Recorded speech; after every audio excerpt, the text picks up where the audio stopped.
And as the theme is young, black, and powerful, I just want to emphasize on it because I believe you all know what being young is, what being black is, what being powerful is.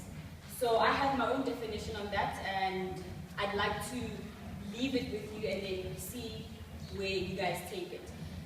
One thing I always say whenever I speak to youngsters is that the beauty of what we do is that you can all hear.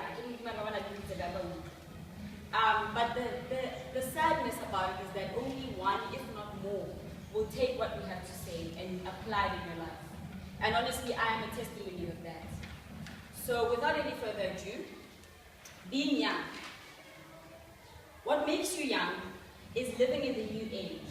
What makes you young is being in school.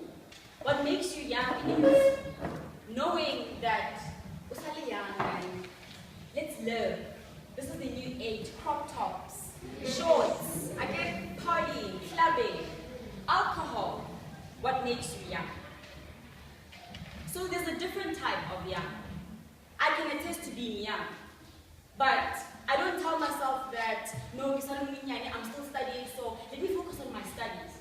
I recognized what I have. I recognized the gift that I have. And I said, I'm going to use it as young as I am. And why can't you? So being young, you have a decision, you have a choice that you can make between being young and living for being young, like the world is saying you should live for being young. Or you can live for being young and decide that, wait a minute, I'm young. What can I do about the fact that I'm young? What impact is there in my being young? Because I don't think if there was a speaker about 43 years old and they come to talk to you about young, black, and powerful, what would they say to you? Because they don't know anything about crop tops. They don't know anything about boyfriends. They don't know anything about clubbing. They don't know anything about peer pressure. Because back in the days, they never had peer pressure. What was that? So you have a choice between young and being black.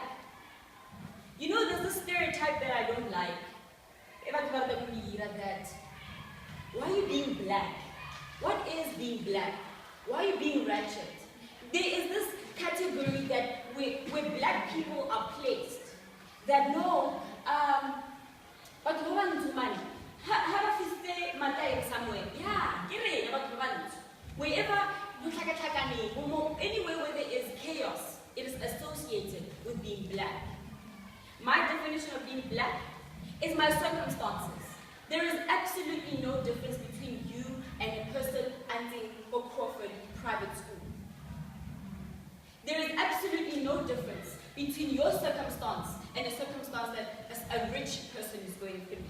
And I would like to tell you of how fortunate you are that you are black and you have the circumstances that you have today. Why? For instance, with me, I've never seen an allowance in my entire life. I've never gotten pocket money. Until even today, you can check in my bag. If I had always had lunchbox, I wouldn't appreciate the Joseph High. I wouldn't appreciate the hard work that my grandmother put for me to get to where I am. Another circumstance that a lot of us face as being black. I think you can all, most of us, we can attest to that. It's not everyone where you find a mom, a dad, and a family, just like most white people. I'm not stereotyping, I'm stating a fact, because I can attest to the fact that my father wants nothing to do with me. But I took my circumstance of the rejection that my father is giving me right now, and I said, all right, that's fine. I'm black. And what was fought for me in 1994 and the years before, I'm going to use that and lead by example. So that when my father, who placed me in the circumstance of financial instability, of rejection and lack of love and a lack of a happy family, when he sees me one day, standing on a podium, or he sees my face on a billboard, he will ask himself, why did I reject this child? So that's a circumstance that you can use people ask themselves, just because you come from a shack does not mean you must dress like a shack. Come on. Just because you were raped doesn't mean you must behave like you were raped. Just because you were told that having fun is drinking, having fun is alcohol, does not mean you must look for fun in drinking and alcohol and parties and crop tops and twerking.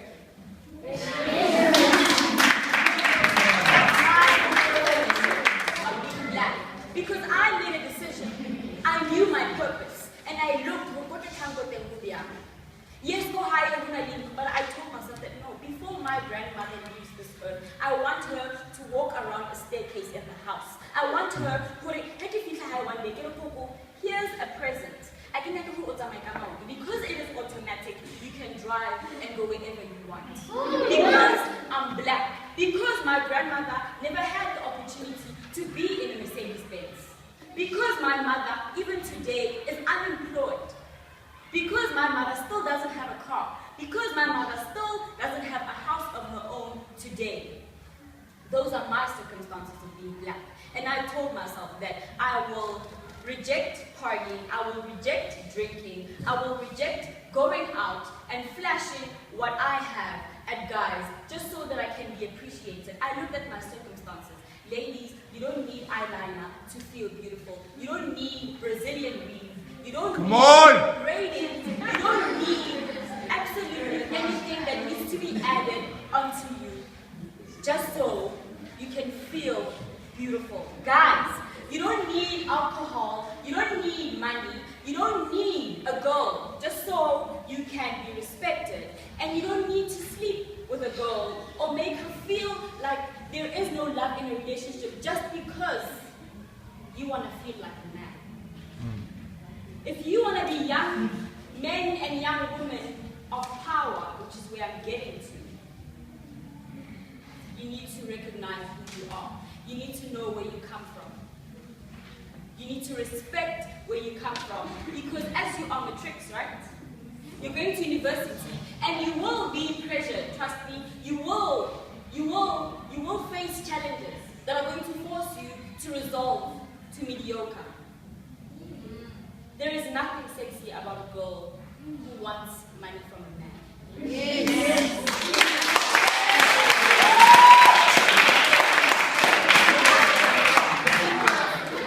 Because I was there, I'm third year in university, so I have seen all the ups and downs, lack of a better word, of life.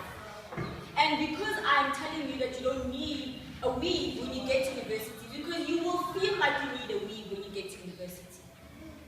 And I felt like I needed a weave. But then I remembered that no, I didn't pay for this weave. My mom didn't pay for this weave. So I don't need a weave to look beautiful. I don't need a weave to feel appreciated. So I looked at where I come from and I decided to cut my hair. Because I can't afford to buy a weave yet. So being powerful. The definition of power is the ability and the capacity to do or act in any way. You have power. Why do you have power? Because just like anyone with better opportunities in a private school, they have eyes, they have lips, they have ears, they have fingers, they have nails, they have absolutely everything that you have. And as privileged as you are, I believe that you have books, and you have an education, and you have good teachers that are willing to give themselves to you just to produce greatness within you. Don't take advantage of that. You are powerful in the fact that, yes, but you have the ability to wake up in the morning and study and make sure you produce distinctions so that universities can come after you. You don't rush and look for space because our applier and your box are just so bad. You have the power to decide that yes, today. But I will actively, with intention, wake up in the morning and work. Hard work doesn't only start in university. It doesn't only start with tomorrow, it starts now. There is no better time than now. So it's all up to you. Another definition that I like about power is that technically it's called a supply of a device with mechanical or electrical engineering. I know that sounds very technical because I'm also I get in maths and physics and all of that. But when I thought about it and I asked myself, how am I going to interpret that so that you can understand the power in power? Is that when you supply yourself, when you supply your hard work into anything that you want to achieve, you can light that thing into electrical and mechanical energy. Because the power that you would have applied in all of that and your energy and your hard work, there's no way that they will ignore you. You will do what you do so well that they will find it difficult to ignore you. You can be an artist, you can be a singer, you can be a painter, an engineer, whatever it is that you love doing. Do it so well that people from East London, you would ask yourself, how did they find you? How on earth? It is because what you do, the energy that you put in, which is power, will produce excellence. And guys, it's really sad. I decided to do this on a living. I want to do this for the rest of my life. Because I know that there is that one person in here that is going to realize their own power. I'm not doing this for me. This is for you. You are young. You are born in a new age. And you are black because of your parents and the fight that your forefathers fought. So you can sit and speak English. And you are powerful because you have hands, you have eyes, you have a brain, you have ears, and you have feet to walk. A lot of people don't have that. You have hands and you have a mouth to proclaim what you want in life. Anything that you put your mind to, you can achieve it. That's what my grandfather told me. And this is what I live to share. What the mind of man can conceive, the mind of man can achieve. What the mind of man can conceive, the mind of man can achieve. So be young and never forget what makes you black.